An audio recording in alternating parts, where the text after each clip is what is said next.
Ugh. Endless winter here in Alaska. Speaking of endless winter, you got endless winter projects. Made this slat bed. Probably the nicest slat bed I've seen on YouTube. So if you like it, stick around, see how I made it.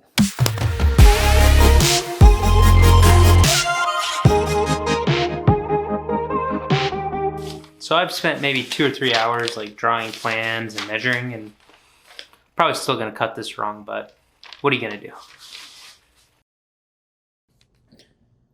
So I went back and forth a couple times here if I wanted to put a voiceover on this or not, and well, here's the voiceover.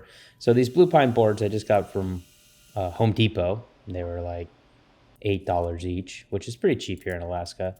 In this first section, really all we're doing is cutting and making some of the panels that we need to construct the frame.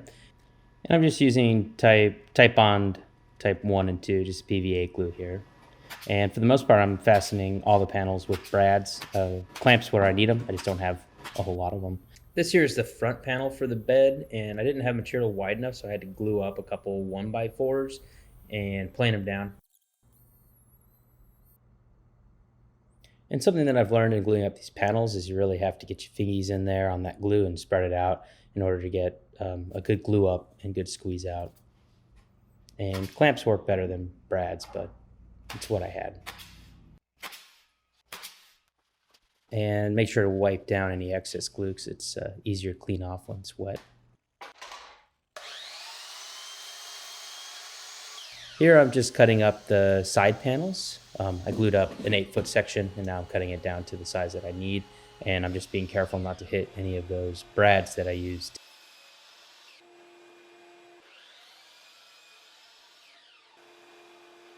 Okay, I gotta miter these cuts now so that it all fits together real nice. So you'll see here in a second that I'm just mitering these corners so that they interlocked and can glue up a little better. And I don't really have any good saws for this, so I'm just using a oscillating multi-tool. And it's pretty much perfect. Like a glove.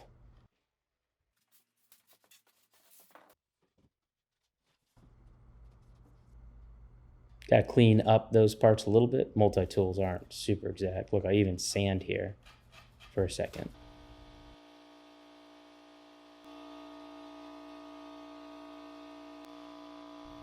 Some corner clamps make a nice job of making things 90 that don't want to be 90. I just got those corner clamps on Amazon. They were pretty cheap, and I've done enough of these projects now that they've really come in handy, so I'd consider buying them again.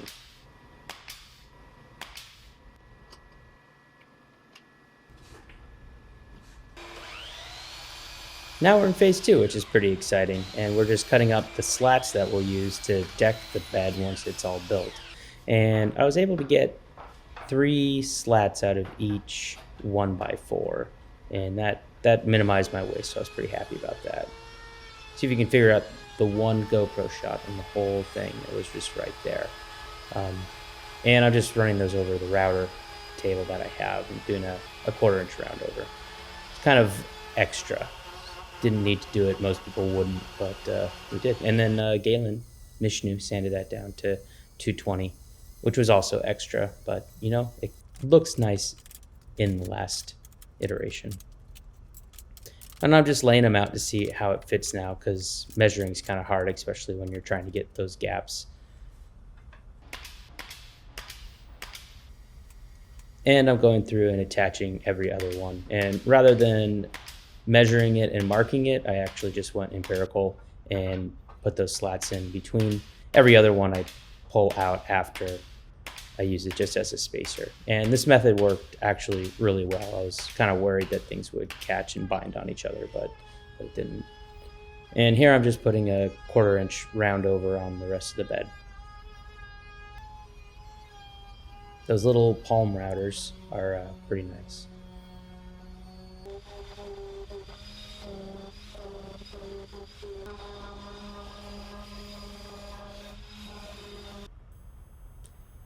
And now you can see my Flightless Bird hoodie. So actually, if you feel like you're enjoying what you see here and you want to support the channel, you should go to jasoneason.com/shop and you can pick up a hoodie just like that, along with a lot of different merchandise. So what I'm actually really doing is just spraying down that frame with poly, and I'm using a water base. Now, like an oil-based Valspar is probably going to be the best thing to actually use, but it's just really nasty to work with. So I've switched over to water base, and I've been happy with that. If you put enough coats on, then it'll hide the fact that you're making furniture out of softwood like pine. And it's kind of weird to be spraying and brushing, but on these first coats, I really just try to get a bunch of material on there, and then sometimes when it bleeds out, I gotta brush it. So I'm about 10 hours in on this, and it's garbage. It's built too lightweight to do anything in there, but I've got some ideas about how to reinforce it. So let's do that. A wise carpenter once told me, just fix it until you get kicked off the job. And so the root of my problem was that I just made it too light. I didn't have a lot of experience with furniture, and I was using this 1x4. So after I was done putting that poly on and I picked it up to move it, the whole thing just was racking, moving around, and obviously not strong enough. So what I'm doing here is I'm making some new panels. And because I had finished the first half, I felt that I needed to get this finished as well so that it would all blend together.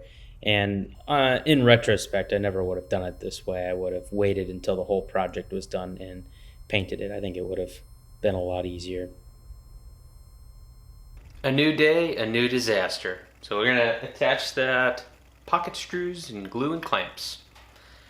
Since it's already finished, we're gonna use a polyurethane glue because I don't think that the usual PVA glue is gonna hold it well enough. But I don't know. Drop a comment in the comments below and tell me what I'm doing wrong. And no doubtedly, there's people out there who are watching this and can think of a better way to do it. So feel free, give me any advice down there. Let me know what I can do for my future builds. So to join a lot of these, I'm either using a glue or I'm using pocket screws. And kind of the idea, I think, is that the pocket screws, brads, or clamps really just hold the wood in place while that glue dries. But I think it does that a little bit. Especially with this polyurethane glue, try to clean up as much of it as you can before it cures, because it really bubbles and makes a mess out of everything.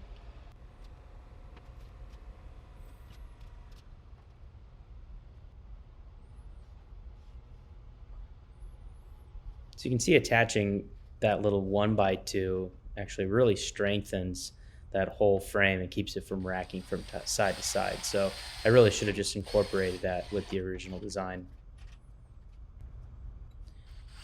And these are by no way a furniture grade material. This is like really cheap pine 1x4s I'm getting at the box hardware store.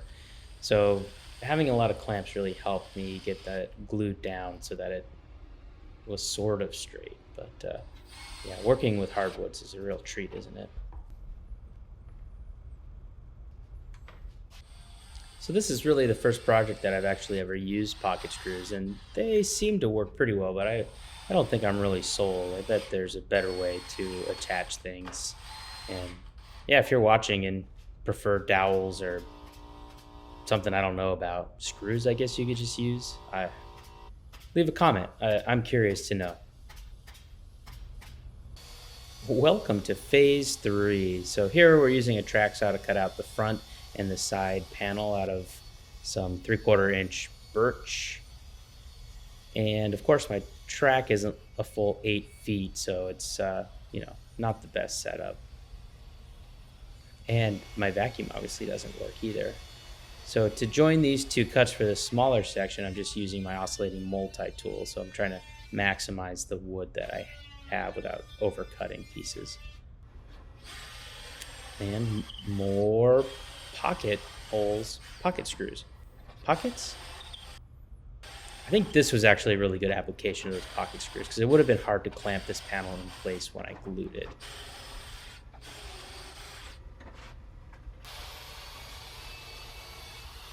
And here I'm cutting out just the little drawer openings. Figured it'd be a lot easier to do before I glue it in place. And this plywood that I have is pretty cheap quality. So you can see I put that painter's tape on it when I'm cutting the vertical grain because it was just ripping the veneer off the front and making a real mess.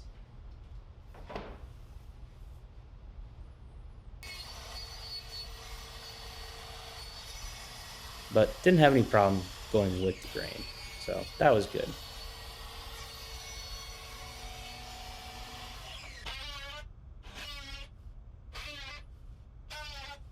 And again, I don't want to overcut, so I'm just going through and knocking out the last of those cuts with the oscillating tool. On this side, you can see that it really ripped that vertical grain.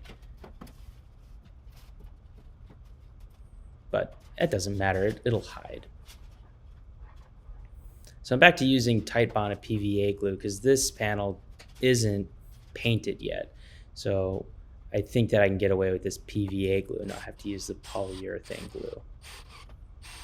You can see those pocket screws actually suck that thing down pretty good, so I was happy with the way that turned out. Just get those fingies full of glue.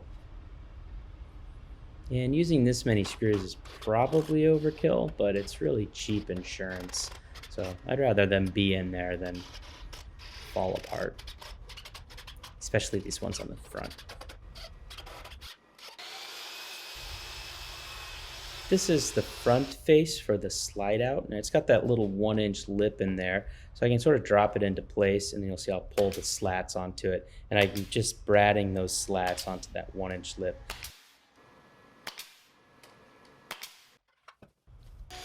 Now I just have some scrap here, and I'm making and gluing up some panels so that I can shape the legs for the front out of them.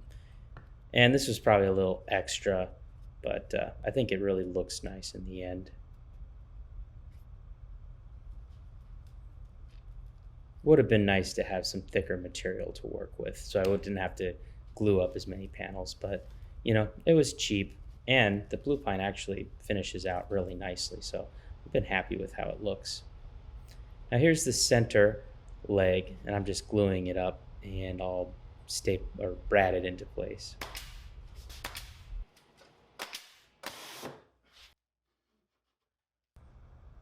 It's perfect, don't worry.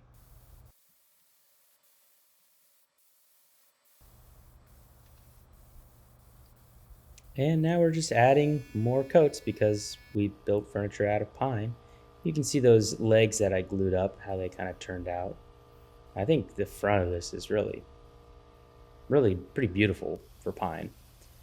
And here you can see how I attached those slats to it, and you can see that they're kind of wobbling around, and this is definitely a weak point of the bed if you're trying to move it, but when it's all put together like this, it's really quite steady, so I think it'll probably be fine. Now we're ready to install it, and it's just going to slide right in, no problem, because I measured it right. And for installation, behind those white panels, there's a bunch of plywood with foam in between, and I measured that so that it would go nicely into some of that framing members that I had there. I'm just using deck screws. So those hold it in from side to side, but mostly it holds into the wheel well box that I built around it. Beautiful. So comfortable.